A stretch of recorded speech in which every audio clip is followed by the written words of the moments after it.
राघव पहाड़ों के चारों ओर घूमा और एक अपेक्षाकृत छोटे पहाड़ की तलाश करने का फैसला किया, क्योंकि उस पहाड़ से कुछ चमकीली रोशनी निकल रही थी। वह छोटा पहाड़ केंद्र में था, क्योंकि 12 बड़े पहाड़ हर दिशा से उसे घेरे हुए थे। ऐसा लग रहा था कि ये 12 बड़े पहाड़ सिर्फ छोटे पहाड़ की रक्षा के लिए यहां में हैं।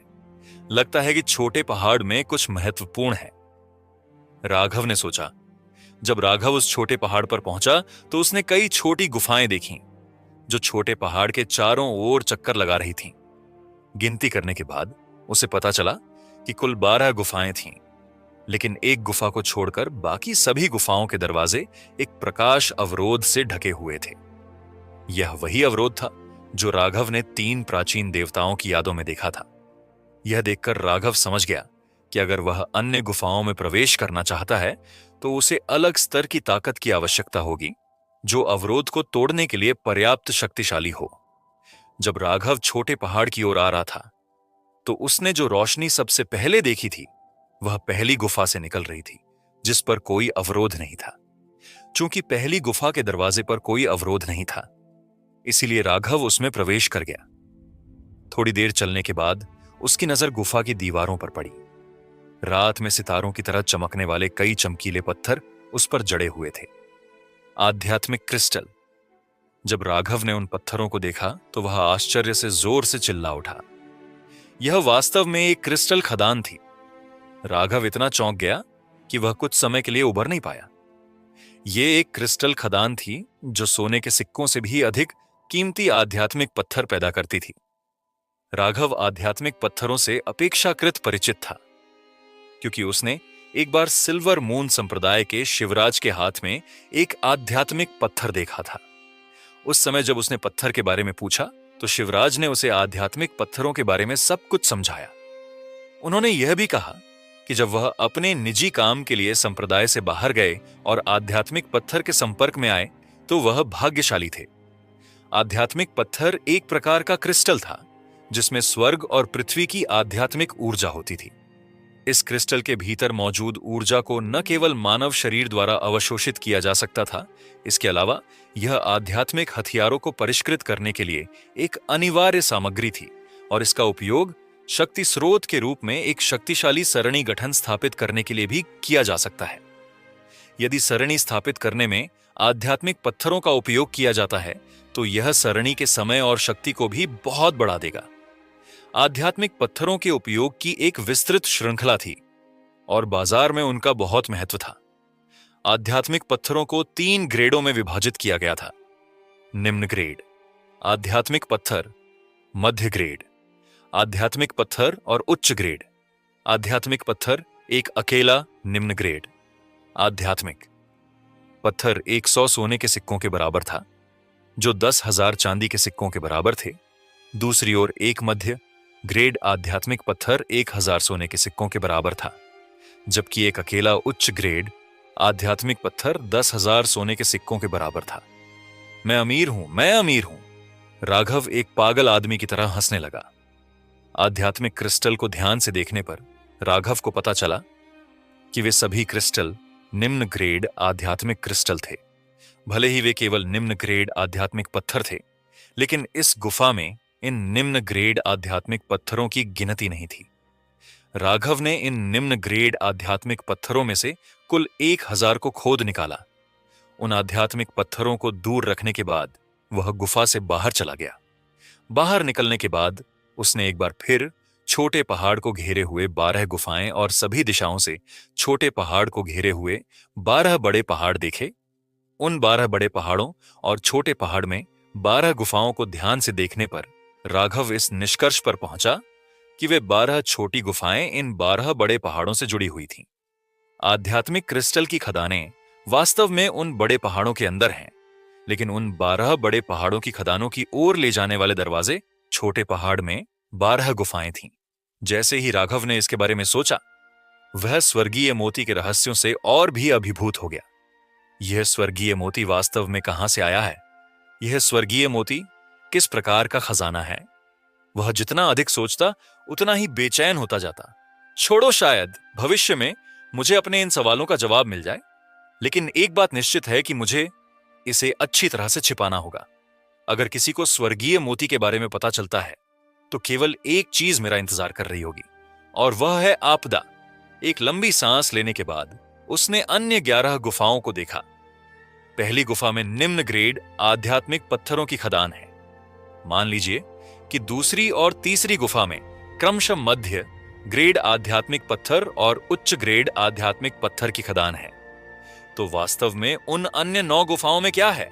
उन अन्य 9 बड़े पहाड़ों में क्या है? छोड़ो, जब मेरे पास अवरोध को तोड़ने के लिए पर्याप्त ताकत होगी तो मुझे स्वाभाविक रूप से पता चल जाएगा कि उन 9 अन्य बड़े पहाड़ों में क्या है। इसके बारे में सोचते हुए राघव ने अपना सिर हिलाया और घास के मैदान में लौट आया।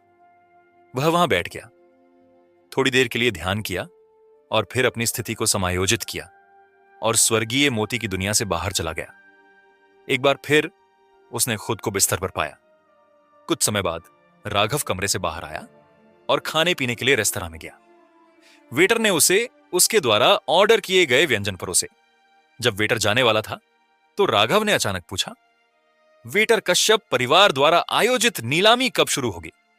जैसे ही राघव ने पूछा, उसने उसे एक चांदी का सिक्का भी दिया। जब वह स्वर्गीय मोती के अंदर की दुनिया में था तो वह समय का प्रवाह भूल गया।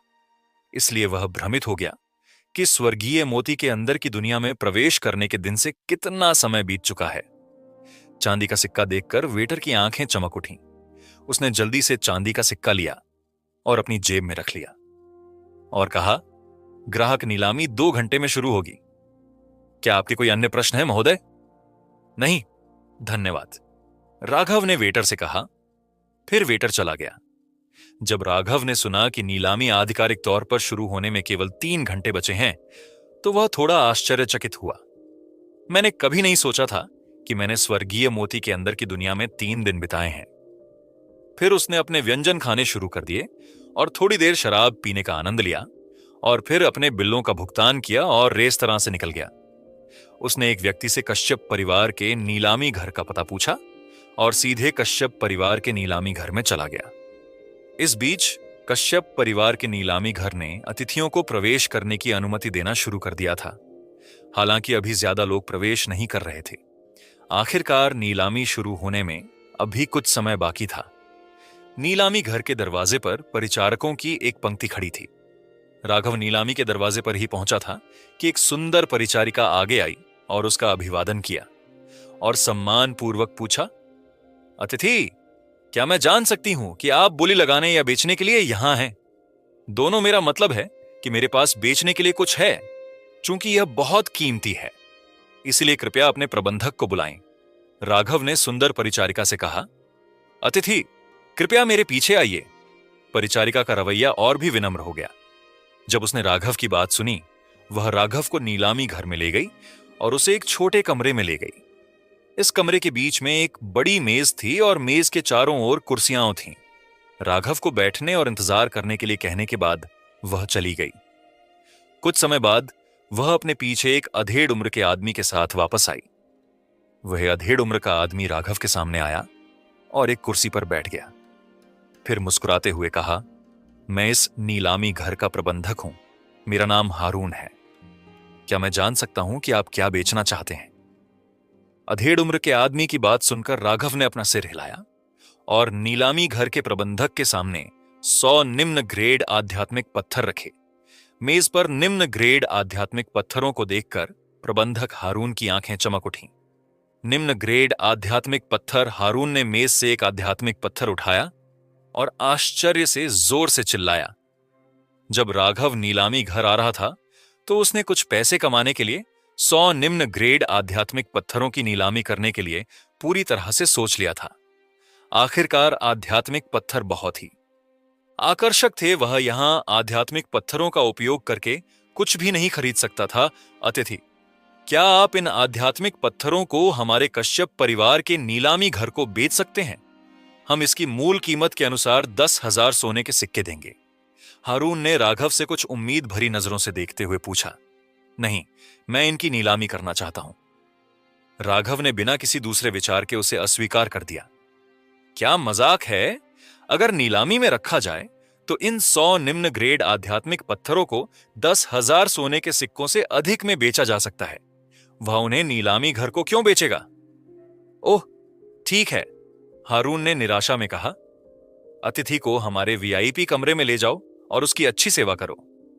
हारून ने परिचारिका से कहा, हाँ, कृपया मेरे पीछे आइए प्रिय अतिथि। यह कहने के बाद वह सुंदर परिचारिका दूसरी मंजिल पर वीआईपी कमरे का रास्ता दिखाने लगी। राघव की पीठ देखकर हारून ने बड़बड़ाया, यह बच्चा किस शक्ति से संबंधित है जो नीलामी के लिए सीधे 100 निम्न ग्रेड आध्यात्मिक पत्थर निकालता है? परिचारिका राघव को दूसरी मंजिल के एक कमरे में ले गई। यह कमरा साफ और सुव्यवस्थित था, जो एक आरामदायक एहसास दे रहा था। कमरा विशाल था और 10 लोगों के समूह के लिए पर्याप्त से अधिक था। वह यहां अकेला व्यक्ति था। राघव कमरे के चारों ओर घूमा और कमरे की खिड़की से वह नीचे नीलामी मंच को देख पा रहा था, जो बेहद सुविधाजनक था। जब वह सोफे पर बैठ गया तो परिचारिका ने राघव के लिए गर्म चाय डालना शुरू कर दिया। फिर कुछ जलपान तैयार किया और कहा, अतिथि, यदि आपको किसी चीज की आवश्यकता हो तो कृपया मुझे बुलाइए। मेरा नाम सिमरन है और मैं दरवाजे के बाहर खड़ी रहूंगी। यह कहते हुए वह कमरे से चली गई और दरवाजा बंद कर दिया। कमरे की खिड़की के माध्यम से लोगों को बड़े कदमों के साथ हॉल में चलते हुए और एक सीट ढूंढते हुए अस्पष्ट रूप से देखा जा सकता था। जैसे जैसे समय बीतता गया, वैसे वैसे अधिक से अधिक लोग आते गए। जल्द ही हॉल लोगों की घनी भीड़ से भर गया।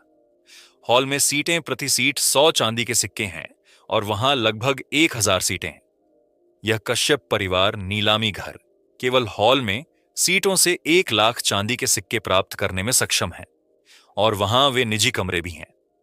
पूरे नीलामी घर की सीटों से ही यह कश्यप परिवार तब तक पैसा प्राप्त करने में सक्षम होगा जब तक कि उनके हाथ नरम न हो जाएं। राघव मदद नहीं कर सका, लेकिन चकित रह गया। कुछ ही समय में राघव ने एक खूबसूरत महिला को धीरे धीरे नीलामी मंच पर चलते हुए देखा। नीलामी शुरू होने वाली थी। हमारे कश्यप परिवार, नीलामी घर में आप सभी का स्वागत है। मैं इस नीलामी की मुख्य नीलाम करता हूं। एक फूलों जैसी आवाज गूंजी और हॉल का ध्यान आकर्षित किया। मंच पर से पर्दा धीरे धीरे किनारे की ओर खींचा गया, जिससे एक भव्य महिला दिखाई दी। उस महिला ने तुरंत भीड़ का ध्यान आकर्षित किया। वह लगभग 25 साल की लग रही थी। उसकी सुंदर संकीर्ण आंखें और उत्तम चेहरा बेहद आकर्षक थे। उसके बारे में सबसे चरम बात उसके द्वारा पहने गए त्वचा तंग कपड़े थे। वे बल्कि कम कटे हुए थे, जिससे लोगों को नीचे उसकी पीली कोमल त्वचा दिखाई दे रही थी। अगर बस इतना ही होता तो ठीक था, लेकिन सबसे डरावनी बात उसकी गहरी दरार थी, जो लोगों को अंदर कूदने के लिए आमंत्रित करती हुई लग रही थी। लोग उसे एक भूखे भेड़िए की तरह देख रहे थे। वह महिला भीड़ की प्रतिक्रिया की आदी लगती थी और बिल्कुल भी असहज नहीं लग रही थी। इसके बजाय उसने भव्य रूप से घोषणा की, मैं नताशा हूं। मुझे उम्मीद है कि आप सभी मेरा ध्यान रखेंगे, क्योंकि मैंने इस बार की नीलामी का प्रभार लिया है। यह कहने के बाद नताशा ने शालीनता से थोड़ा झुककर अभिवादन किया। नीचे की भीड़ से तुरंत एक भारी कोलाहल फूट पड़ा। दृश्य को देखकर हर कोई पहले से ही नताशा की गति का अनुसरण कर रहा था। वह मुस्कुराई, अपना हाथ हिलाया और कहा, अब नीलामी शुरू करते हैं।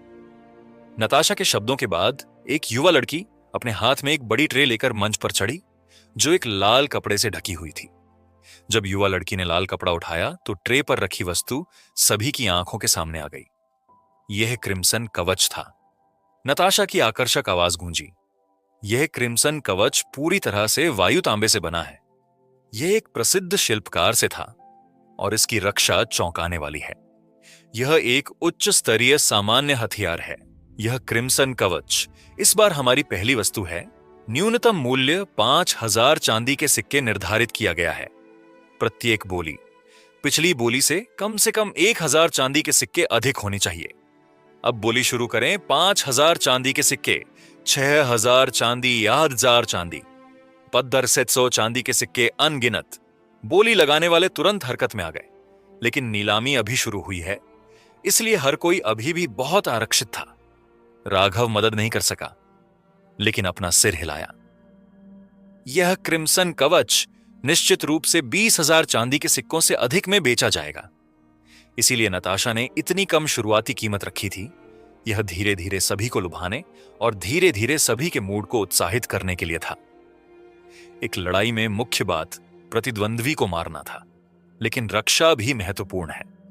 इसलिए बोली लगाने वाले धीरे धीरे इस क्रिम्सन कवच की कीमत बढ़ा रहे थे, और इसके ऊपर यह कवच वास्तव में एक उच्च स्तरीय सामान्य हथियार था। खेती कौशल की तरह हथियारों को भी सामान्य हथियारों और आध्यात्मिक हथियारों में विभाजित किया जाता है, और उन्हें आगे निम्न स्तरीय, मध्य स्तरीय और उच्च स्तरीय हथियारों में विभाजित किया जाता है। एजियो ड्रैगन कंट्री में एक निम्न स्तरीय आध्यात्मिक हथियार पहले से ही बहुत दुर्लभ है। मध्य स्तरीय और उच्च स्तरीय आध्यात्मिक हथियार तो दूर की बात है। स्टार सिटी जैसे छोटे शहरों में एक उच्च स्तरीय सामान्य हथियार वर्चस्व का प्रतीक है, इसलिए कीमत तेजी से बढ़ रही थी। 15,000 चांदी के सिक्के, 200 सोने के सिक्के। एक निजी कमरे से एक अधेड़ उम्र के आदमी की आवाज गूंजी। शांति तुरंत सभी ने अपनी बोली बंद कर दी।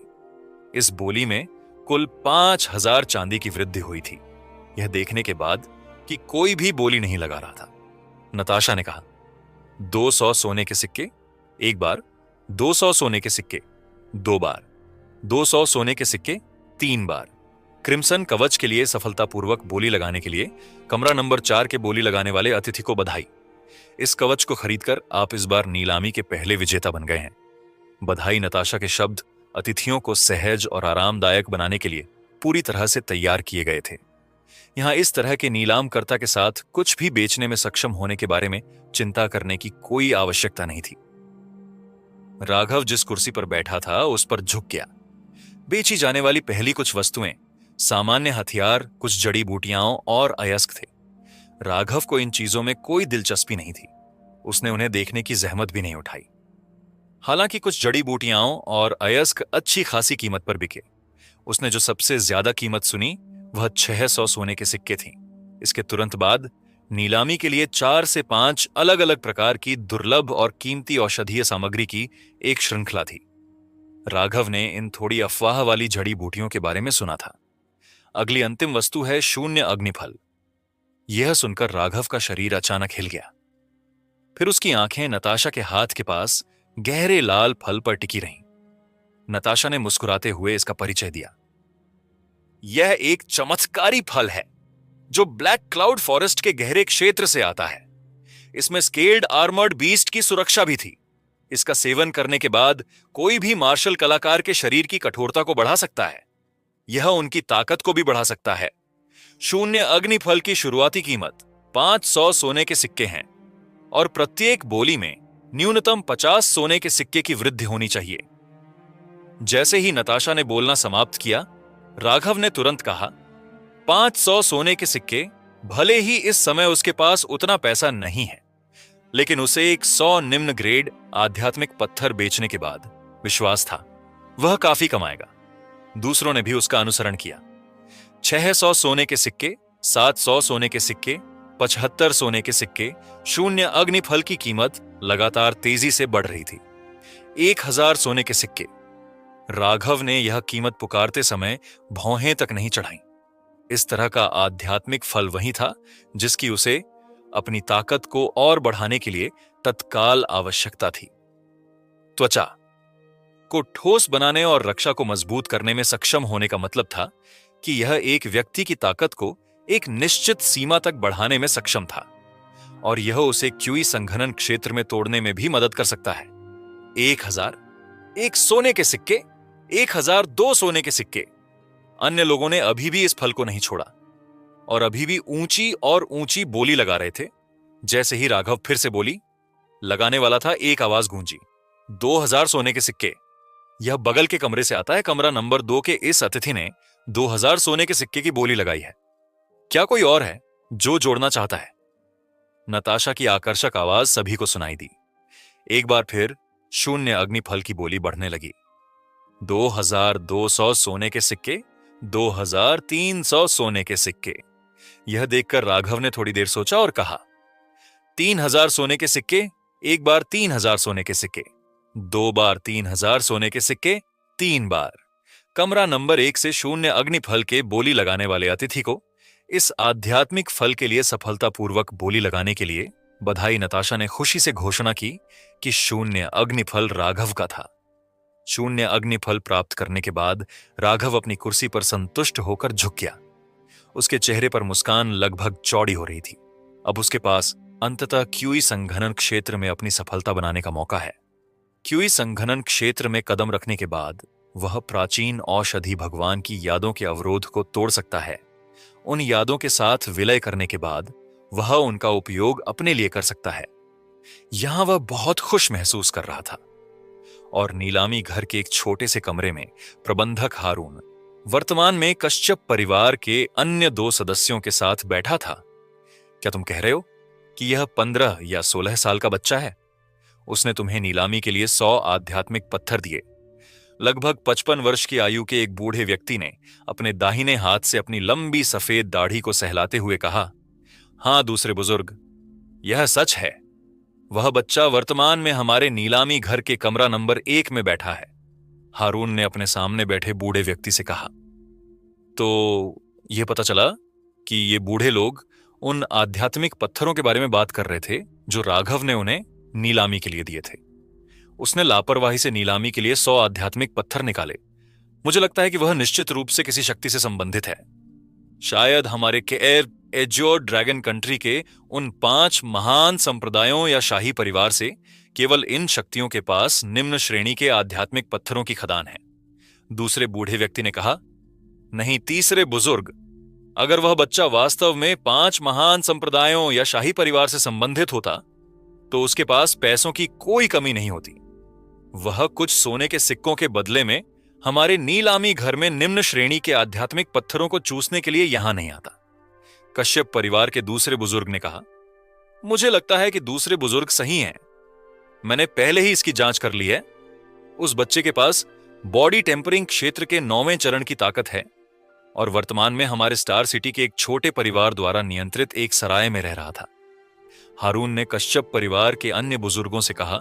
कश्यप परिवार के अन्य 2 बुजुर्गों ने अपना सिर हिलाया।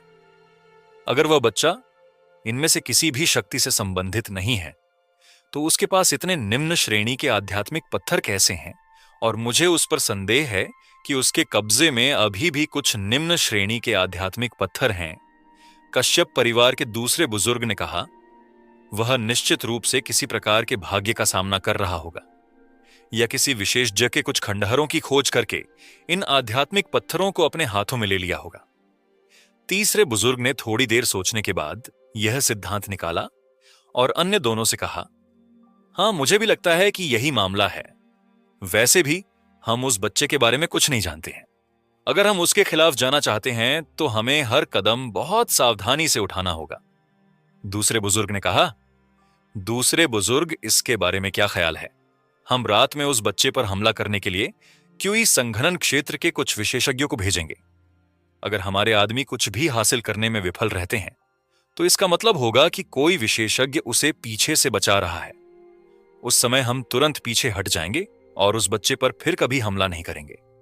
और अगर हमारे आदमी उस बच्चे को पकड़ने में सफल हो जाते हैं तो उसकी संपत्ति हमारी हो जाएगी। तीसरे बुजुर्ग ने उत्साहित होते हुए कहा, हम वही करेंगे जैसा तीसरे बुजुर्ग ने कहा। दूसरे बुजुर्ग ने प्रबंधक हारून से कहा, हां बुजुर्ग।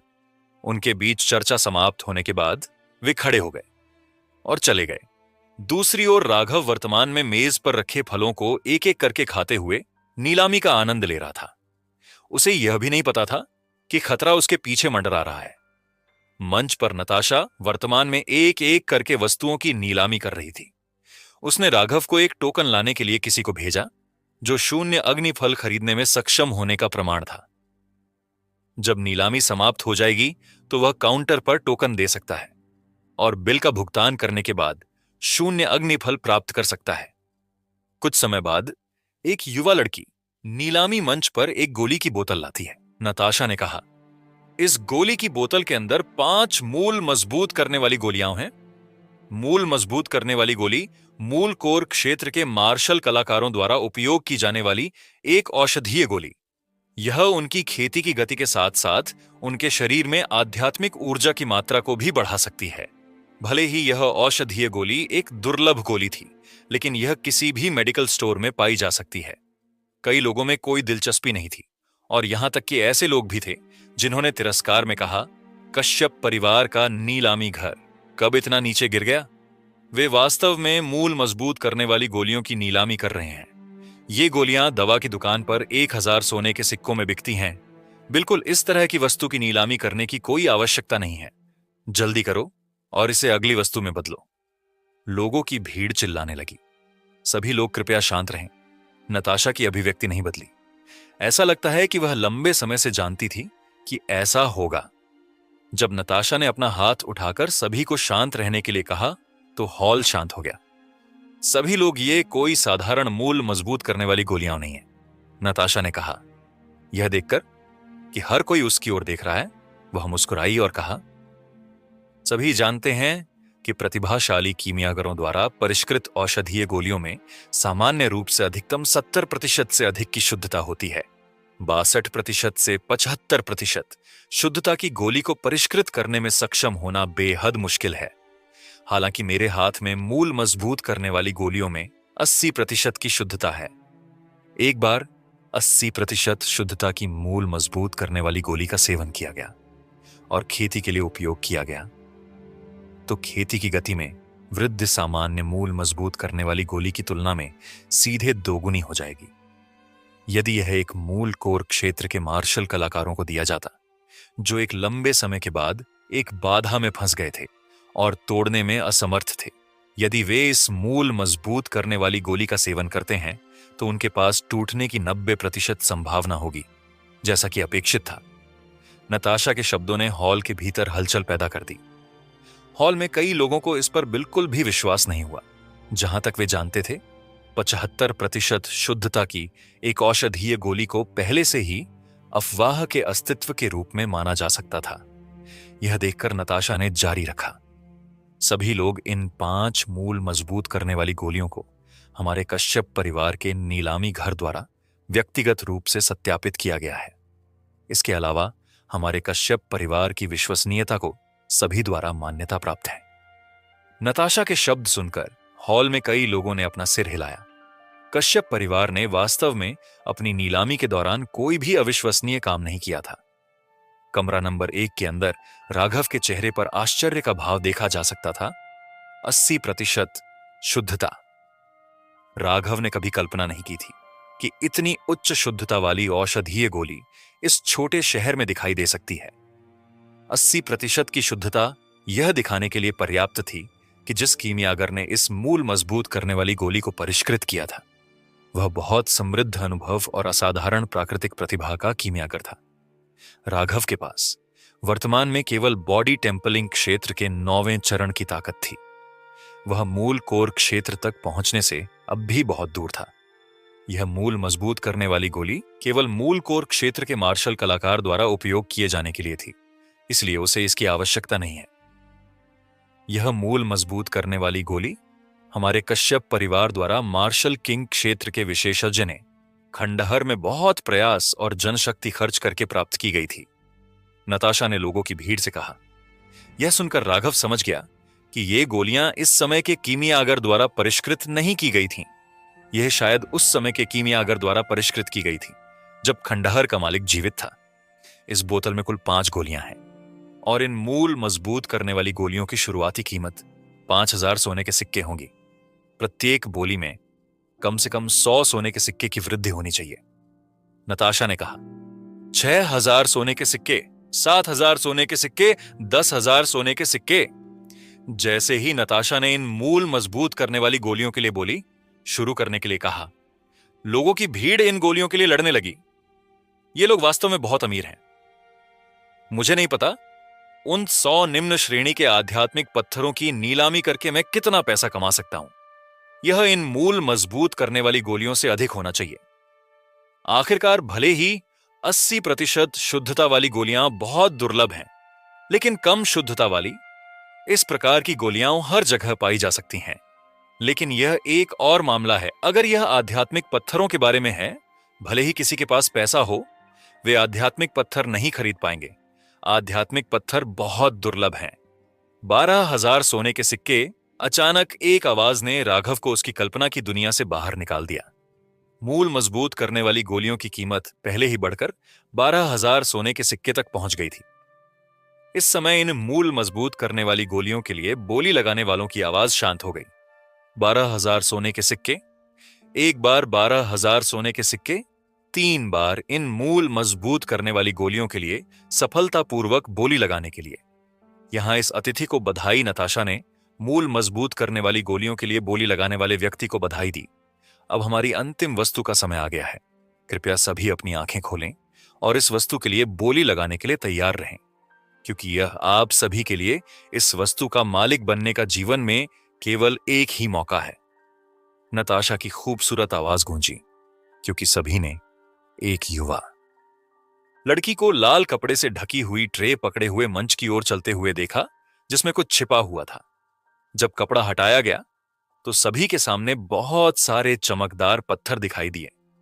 ये चमकदार पत्थर क्या हैं? क्या ये हथियारों को परिष्कृत करने के लिए किसी प्रकार का दुर्लभ अयस्क है? बहुत से लोगों ने अपने बारे में बात करना शुरू कर दिया। आखिरकार बहुत से लोगों ने आध्यात्मिक पत्थर नहीं देखे थे। लोगों की भीड़ की प्रतिक्रिया देखकर नताशा ने संतोष में अपना सिर हिलाया। नताशा ने आध्यात्मिक पत्थरों के ढेर की ओर इशारा करते हुए कहा, ये पत्थर निम्न श्रेणी के आध्यात्मिक पत्थर हैं। मुझे नहीं लगता कि मुझे इसे और आगे पेश करने की आवश्यकता है। सभी इन आध्यात्मिक पत्थरों के उपयोग से अच्छी तरह वाकिफ हैं। जब भीड़ ने सुना कि वे चमकदार पत्थर आध्यात्मिक पत्थर थे, तो उनका उत्साह तुरंत बढ़ गया। कुल 100 निम्न श्रेणी के आध्यात्मिक पत्थर हैं। वे 10 समूहों में विभाजित हैं। प्रत्येक समूह में 10 निम्न श्रेणी के आध्यात्मिक पत्थर हैं। इन आध्यात्मिक पत्थरों के लिए कोई निश्चित शुरुआती कीमत नहीं है। अब बोली शुरू करें। 1,000 सोने के सिक्के, 1,200 सोने के सिक्के, 1,500 सोने के सिक्के। नताशा ने अपना वाक्य भी पूरा नहीं किया था कि यहां मौजूद लोगों ने पहले ही बोली लगानी शुरू कर दी। सामान्य तौर पर 10 आध्यात्मिक पत्थरों का मूल्य 1,000 सोने के सिक्के होता है, लेकिन यहां केवल शुरुआती बोली ही 1,000 सोने के सिक्के हैं। नीलामी घरों में दुर्लभ सामग्री की नीलामी का यही लाभ है। 1,000 सोने के सिक्के। अचानक एक निजी कमरे से एक परिचित आवाज सुनाई दी। यह आवाज सुनकर राघव ने भौहें सिकोड़ी। मैं अर्नव हूं, सिल्वर मून संप्रदाय के भव्य बुजुर्ग महेंद्र सिंह का शिष्य। भव्य बुजुर्ग महेंद्र सिंह भी यहां मौजूद हैं। हमें आध्यात्मिक पत्थरों का एक बैच चाहिए। कृपया हमें कुछ सम्मान दें और आगे बोली लगाना बंद करें। अर्नव ने यहां मौजूद लोगों से कहा। एक पल के लिए सभी शोर शांत हो गए। यहां मौजूद अधिकांश लोग केवल कुछ छोटे कुलों या अकेले कृषकों से थे। उन्होंने सिल्वर मून संप्रदाय जैसे संप्रदाय के खिलाफ जाने की हिम्मत नहीं की। बेशर्म, तुम बस देखो कि मैं आज तुम्हारा मजाक कैसे उड़ाता हूं, राघव ने सोचा और एक कर्कश आवाज में कहा। 2,000 सोने के सिक्के। यह भीड़ एक बार फिर चकित रह गई। वास्तव में यहां कोई ऐसा व्यक्ति मौजूद था जो सिल्वर मून संप्रदाय के खिलाफ जाने की हिम्मत रखता था। भव्य बुजुर्ग महेंद्र सिंह का चेहरा तुरंत काला पड़ गया। उन्होंने अर्नव की ओर देखा और अर्नव ने उन्हें सिर हिलाकर सहमति दी और कहा, क्या मैं जान सकता हूं कि उस कमरे में यह सज्जन कौन है? मुझे तुम्हें अपना नाम क्यों बताना चाहिए, ताकि जब मेरे पास कोई ना हो तो तुम मुझ पर हमला करके मुझे मार सको। राघव ने एक बार फिर कर्कश आवाज में कहा। शांति, हर जगह शांति छा गई।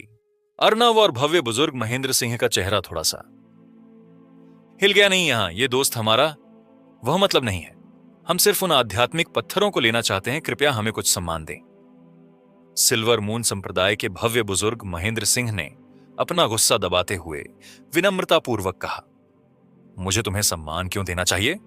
तुम मुझे यह बताने वाले कौन होते हो कि तुम्हें सम्मान देना है? यदि तुम उन आध्यात्मिक पत्थरों को लेना चाहते हो तो बोली लगाओ, अन्यथा चुपचाप बैठ जाओ। राघव ने उनका मजाक उड़ाते हुए कहा। तुम भव्य बुजुर्ग और अर्नव को अपना गुस्सा दबाने में बहुत मुश्किल हुई। यह पहली बार था जब किसी ने उनसे इस तरह बात करने की हिम्मत की थी। अपमान। हां, यह एक अपमान था जो उन्होंने पहली बार महसूस किया था। उन्होंने अपने जीवन काल में ऐसा अपमान कब सहा है? यह तो सबके सामने उनके चेहरे पर तमाचा मारने जैसा था। क्या आप अपने निर्णय के बारे में सुनिश्चित हैं? आपको यह जानना होगा कि यदि आप इस तरह से व्यवहार करना जारी रखते हैं तो आप मेरे सिल्वर मून संप्रदाय को नाराज कर देंगे। सिल्वर मून संप्रदाय के भव्य बुजुर्ग ने एक बार फिर ठंडे स्वर में कहा, अगर मैं सिल्वर मून संप्रदाय को नाराज करता हूं तो क्या होगा? क्या आपको लगता है कि आपका सिल्वर मून संप्रदाय एजोर स्काई महाद्वीप का सबसे विशाल संप्रदाय?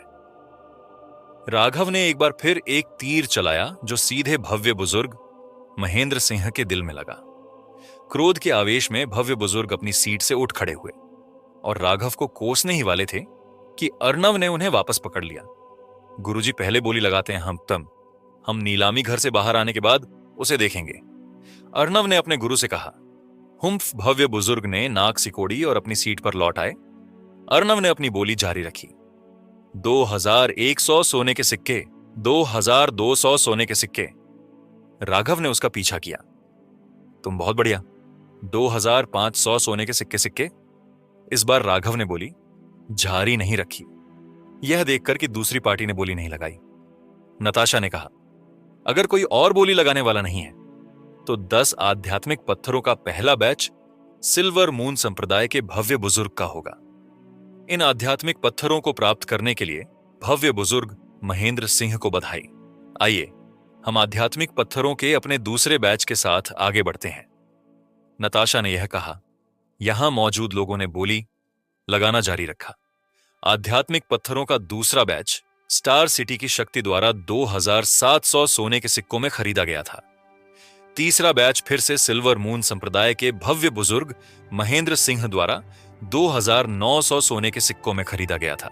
चौथा बैच 3000 सोने के सिक्कों में एक अधेड़ उम्र के व्यक्ति द्वारा खरीदा गया था। वह किसी शक्ति से संबंधित नहीं है, वह एक आवारा कृषक था। पांचवां और छठा बैच प्रत्येक 3200 सोने के सिक्कों में बेचा गया। आध्यात्मिक पत्थरों के 7वें, 8वें और 9वें बैच प्रत्येक 3500 सोने के सिक्के, 3700 सोने के सिक्के और 3800 सोने के सिक्के में बेचे गए। और अंत में आध्यात्मिक पत्थरों का 10वां बैच फिर से सिल्वर मून संप्रदाय के भव्य बुजुर्ग महेंद्र सिंह द्वारा 4000 सोने के सिक्कों में खरीदा गया था। अंतिम 9 बैच आध्यात्मिक पत्थरों के सभी पिछले 1 से अधिक सोने के सिक्कों में एक एक करके बेचे गए, जिनमें से 3 बैच आध्यात्मिक पत्थरों के सिल्वर मून संप्रदाय के भव्य बुजुर्ग द्वारा ले लिए गए और बाकी अन्य शक्तिशाली लोगों को बेच दिए गए। कुल मिलाकर राघव ने 33,500 सोने के सिक्के कमाए।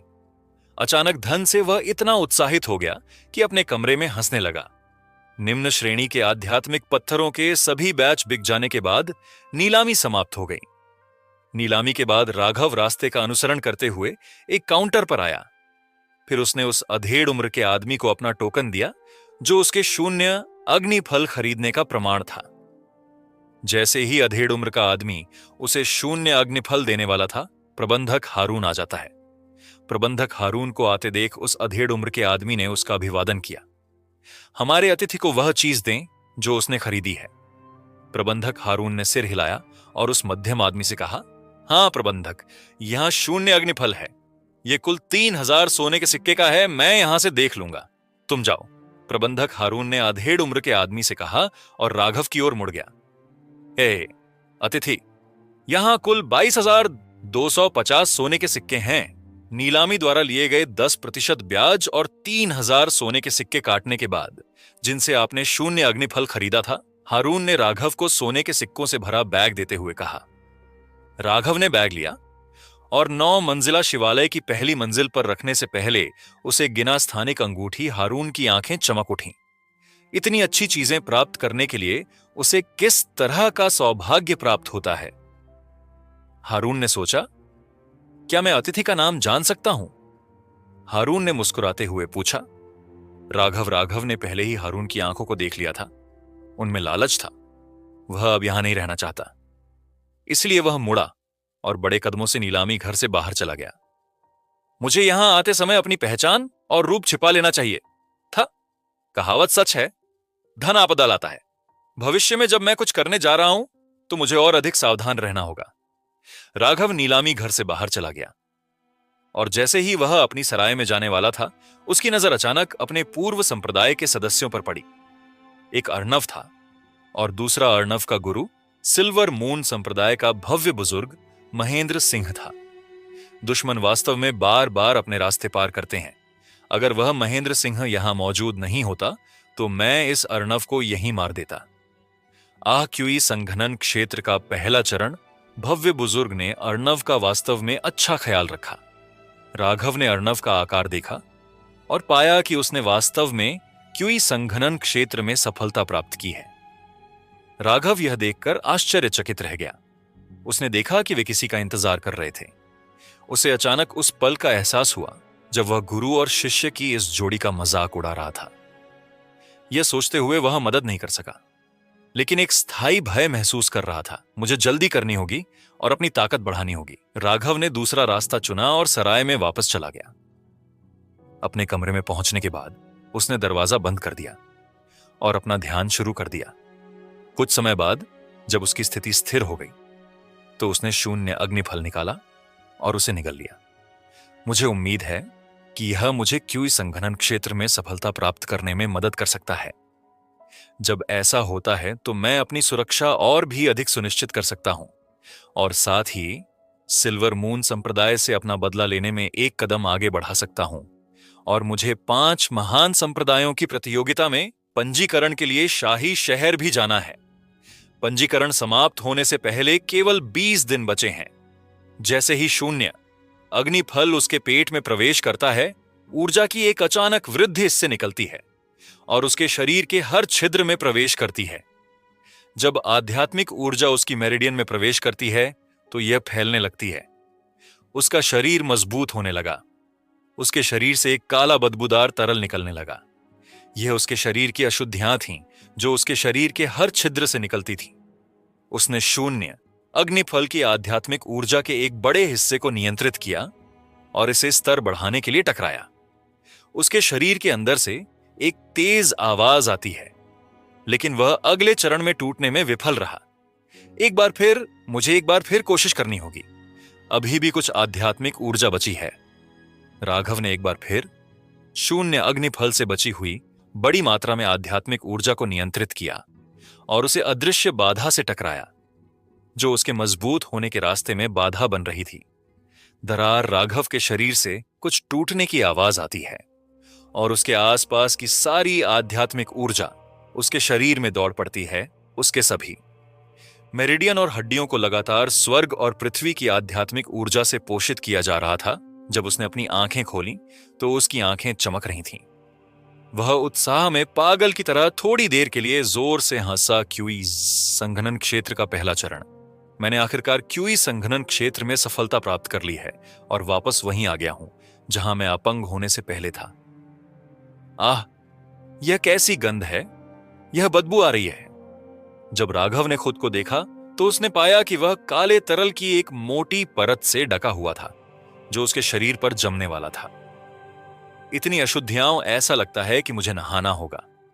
मेरा शरीर एक बार फिर मजबूत हो गया है और अब मुझमें क्यूई संघनन क्षेत्र के चौथे चरण के एक मार्शल कलाकार से लड़ने और मारने का आत्मविश्वास है। जब उसने स्नान कर लिया, साफ कपड़े पहने, तो वह उस सराय से बाहर आया जिसमें वह रह रहा था। जब राघव सराय से बाहर आता है तो पहले से ही दूसरा दिन था। राघव को अचानक भूख लगी। वह रेस्तरां की ओर चला और उसमें प्रवेश किया। वेटर, मुझे अपने सबसे अच्छे व्यंजन और वाइन दो। जैसे ही उसने रेस्तरां में प्रवेश किया, उसने एक वेटर को देखा और उसे अपने सबसे महंगे व्यंजन और वाइन परोसने का आदेश दिया। आखिरकार वह रातों रात अमीर हो गया। उन 100 निम्न श्रेणी के आध्यात्मिक पत्थरों को बेचने और शून्य अग्निफल खरीदने के बाद उसके पास अभी भी लगभग 25,250 सोने के सिक्के बचे हैं। यदि चांदी के सिक्कों में परिवर्तित किया जाए तो यह 26,50,250 चांदी के सिक्के होंगे। 20,26,250 चांदी के सिक्के। यह किस प्रकार की अवधारणा थी। बेशक इतने पैसे से वह सबसे अच्छा खाएगा और सबसे अच्छा पहनेगा। जब वेटर ने देखा कि यह एक बड़ा ग्राहक है तो उसने राघव का तुरंत अभिवादन किया और उसे रेस्तरां की दूसरी मंजिल पर ले गया और उसे खिड़की की सीट दी। फिर वह राघव के लिए व्यंजन और वाइन लाने के लिए चला गया। जैसे ही राघव बैठा, अगली मेज पर बैठे कुछ लोगों की बातचीत में उसकी दिलचस्पी तुरंत बढ़ गई। 4 लोग आपस में बातचीत कर रहे थे। अरे क्या तुमने सुना है 5 महान संप्रदायों और शाही परिवार ने रिवरसाइड शहर से शाही शहर तक एक टेलीपोर्टेशन सरणी स्थापित करने के लिए एक गठन मास्टर को आमंत्रित करने के लिए बड़ी मात्रा में धन खर्च किया है? हाँ, मैंने इसके बारे में भी सुना है। 5 महान संप्रदायों द्वारा आयोजित प्रतियोगिता के कारण कई लोग वर्तमान में अपने गृह शहर से शाही शहर की यात्रा कर रहे हैं। ये टेलीपोर्टेशन संरचनाएं अमीर लोगों के यात्रा करने के लिए स्थापित की गई थीं। आखिरकार, यदि आप टेलीपोर्टेशन संरचना के माध्यम से सीधे शाही शहर में टेलीपोर्ट करना चाहते हैं, तो आपको 1000 सोने के सिक्के देने होंगे। हाँ, लेकिन मुझे समझ नहीं आता, उन्होंने रिवरसाइड शहर में टेलीपोर्टेशन संरचना क्यों स्थापित की, हमारे स्टार सिटी में क्यों नहीं? उनमें से एक ने दूसरे से यह सवाल पूछा। तुम क्या जानते हो? रिवरसाइड शहर शाही शहर के बाद सबसे बड़ा शहर है, तो निश्चित रूप से वे हमारे छोटे स्टार सिटी में नहीं, बल्कि रिवरसाइड शहर में टेलीपोर्टेशन संरचना स्थापित करेंगे, और रिवरसाइड शहर हमारे स्टार सिटी से कुछ ही दूरी पर है। आपको क्यों परवाह है कि टेलीपोर्टेशन संरचना कहां स्थापित की गई थी? हाँ, और वह संरचना मास्टर, मैंने सुना है कि वह एजोर ड्रैगन कंट्री के बाहर से आता है और वर्तमान में शाही परिवार का मेहमान है। टेलीपोर्टेशन संरचना रिवरसाइड शहर एजोर ड्रैगन कंट्री के बाहर से संरचना मास्टर। जब राघव ने टेलीपोर्टेशन संरचना के बारे में सुना तो वह तुरंत उत्तेजित हो गया। उसने सिल्वर मून संप्रदाय के कुछ बुजुर्गों से केवल टेलीपोर्टेशन संरचना और अन्य संरचनाओं के बारे में सुना था। उसने उन्हें कभी नहीं देखा था या उनका उपयोग नहीं किया था। अब जब मौका है तो वह 5 महान संप्रदायों की प्रतियोगिता के लिए शाही शहर जाने के लिए निश्चित रूप से इस टेलीपोर्टेशन संरचना का उपयोग करेगा। पेट भर खाने के बाद राघव खड़ा हो गया और अपना बिल चुकाया, और फिर सराय में लौट आया और अपने कमरे में प्रवेश किया। मोमबत्तियों की रोशनी ने विशाल और साफ कमरे को रोशन किया। अकेले यह कमरा खालीपन और अकेलेपन का एहसास कराता है। राघव बिस्तर पर बैठ गया और 9 ड्रैगन यूनिवर्सल सर्कुलेशन तकनीक का संचालन करना शुरू कर दिया। पलक झपकते ही रात के आधे घंटे बीत गए। मेज पर रखा मोमबत्ती पूरी तरह से राख में जल गया। चिंगारी का आखिरी हिस्सा बुझ गया। हरे धुएं की एक लकीर निकल रही थी। राघव की आंखें जम गईं। इस समय काले कपड़े पहने, चेहरे ढके हुए लोगों का एक समूह चुपचाप राघव की दिशा में बढ़ रहा था। खतरा मंडरा रहा था। धमाका दरवाजा लात मारकर खोला गया और कुछ लोग बिस्तर की ओर दौड़े। उन्होंने अपने हाथों में हथियार उठाए और बिस्तर पर वार किया। उनमें से एक ने कंबल उठाया, लेकिन अंदर कुछ नहीं था। वह कहां है? उनमें से कुछ अवाक रह गए। क्या तुम मुझे ढूंढ रहे हो? उनके पीछे से उपहास भरी हंसी सुनाई दी। उनमें से कुछ चौंक गए और मुड़ गए। एक तेज रोशनी चमकी। फुफकार, एक सिर तुरंत बाहर फेंक दिया गया। उसके टूटे हुए गर्दन से गर्म खून एक फव्वारे की तरह निकला। बिजली की एक चमक ने राघव के दृढ़ चेहरे को रोशन कर दिया। जो कोई भी उसकी जान लेना चाहता था, उसके प्रति वह निश्चित रूप से उदार नहीं होगा। जैसे ही सभी ने अपनी तलवारें उठाईं और राघव की ओर दौड़े, इसे मार डालो हुम्फ। राघव ने तिरछी नजर से देखा और उसकी मुट्ठी पर लाल रोशनी का एक गोला जम गया। परवट ढाने वाली मुट्ठी। चूंकि रात का समय था और दूरी बहुत कम थी, इसलिए कोई भी राघव के हमले से बच नहीं पाया। मुट्ठी एक व्यक्ति की छाती पर लगी। उसके शरीर को छेदते हुए एक पल में कमरा चीखों से भर गया। राघव ने कुछ नहीं कहा। उसने सीधे 2 लोगों को मार डाला। जैसे ही लोगों का यह समूह उसके कमरे में घुसा, राघव धीरे धीरे उनके सामने चला गया। उसका हाथ खून से लाल रंग का था और उसके सुंदर चेहरे पर क्रूरता का निशान देखा जा सकता था। आप सभी को कश्यप परिवार ने भेजा था। राघव ने पूछा, हुम्फ, ये अच्छी बात है क्या दोचो कि तुम ये जानते हो? 30 वर्ष की आयु का एक अधेड़ उम्र का व्यक्ति आगे आया। उस आदमी की आंखें भयावह थीं और उसने राघव को घूर कर देखा। बदबूदार बच्चे, मुझे अपनी सारी संपत्ति दे दो और मैं तुम्हें एक अक्षत लाश के साथ छोड़ दूंगा। हे राघव ने तिरस्कार किया। उसकी नजर ने आसपास के लोगों को ठंडे स्वर में देखा और अनुमान लगाया कि उनमें से 8 थे। अधेड़ उम्र का आदमी सबसे मजबूत था। वह क्यूई संघनन क्षेत्र के दूसरे चरण में था और अन्य या तो क्यूई संघनन क्षेत्र के पहले चरण में थे। कश्यप परिवार मुझे मारने के लिए इतने सारे लोगों को भेजता है। वे वास्तव में मेरे बारे में बहुत ऊंचा सोच रहे हैं। कश्यप परिवार ने शायद सोचा था कि वह अभी भी बॉडी टेम्पलिंग क्षेत्र के 9वें चरण में है। इसीलिए उन्होंने उसे मारने के लिए केवल क्यूई संघनन क्षेत्र के पहले और दूसरे चरण के मार्शल कलाकारों को भेजा। लेकिन अब वह पहले से ही क्यूई संघनन क्षेत्र के पहले चरण में था। बदबूदार बच्चे, खुद को ज्यादा गंभीरता से मत लो। अगर मैं तुम्हें मारना चाहता हूं तो मैं अकेला ही काफी हूं, अधेड़ उम्र के आदमी ने तिरस्कार पूर्वक कहा। तो कोशिश करो। राघव की आंखों में मारने का इरादा चमका। उसके हाथ में लंबी तलवार ने शानदार लाल रोशनी की एक चमक छोड़ी। जैसे ही लंबी तलवार हवा में नाच रही थी, कई तलवार की छायाएं एक दूसरे से टकराईं, जिससे सभी चकाचौंध हो गए। अधेड़ उम्र के आदमी की अभिव्यक्ति बदल गई और वह मदद नहीं कर सका, लेकिन चिल्लाया। उसकी ताकत बॉडी टेम्पलिंग क्षेत्र के 9वें चरण में नहीं, बल्कि क्यूई संघनन क्षेत्र के पहले चरण में है। हमें दी गई जानकारी गलत थी, बस वहीं मत खड़े रहो। तुम सब एक साथ हमला करो। हां, आसपास के लोगों के शरीर से तीव्र ऊर्जा का उतार चढ़ाव हुआ। जैसे ही वे सभी एक साथ राघव पर हमला करना चाहते थे, बिना शरीर के 2 और सिर उड़ गए। उसके कमरे में हर जगह खून बिखर गया। राघव को उन सभी से एक साथ लड़ने में बहुत कठिनाई हो रही थी। मुझे एक अच्छा मार्शल कौशल सीखना होगा, अन्यथा मार्शल कौशल के बिना भले ही मेरे पास ताकत हो, मैं अभी भी दूसरों के हाथों मर जाऊंगा। जब राघव अभी भी सिल्वर मून संप्रदाय का शिष्य था, तो उसने केवल एक निम्न श्रेणी का पीला रैंक मार्शल कौशल पर्वत ढाने वाली मुट्ठी सीखा था। उसके बाद भले ही वह और मार्शल कौशल सीखना चाहता था, लेकिन उसे कौशल मंडप में प्रवेश करने की अनुमति नहीं थी, इसीलिए वह कोई अन्य मार्शल कौशल नहीं सीख सका। राघव उन लोगों के साथ बहुत तीव्रता से लड़ा। उसका एकमात्र फायदा यह था कि उसके पास क्यूई संघनन क्षेत्र के 4थे चरण के मार्शल कलाकारों से लड़ने की ताकत है, और यहां लोगों के इस समूह में सबसे अधिक खेती केवल क्यूई संघनन चरण का दूसरा चरण था। आहा, खून जमा देने वाली चीख के साथ राघव के हाथ में तलवार से एक आदमी का शरीर 2 हिस्सों में बंट गया। ताजा खून और टूटे हुए अंग जमीन पर गिर गए। कश्यप परिवार द्वारा भेजे गए शेष सभी लोग डर से कांप रहे थे। उनमें से केवल 5 ही बचे थे।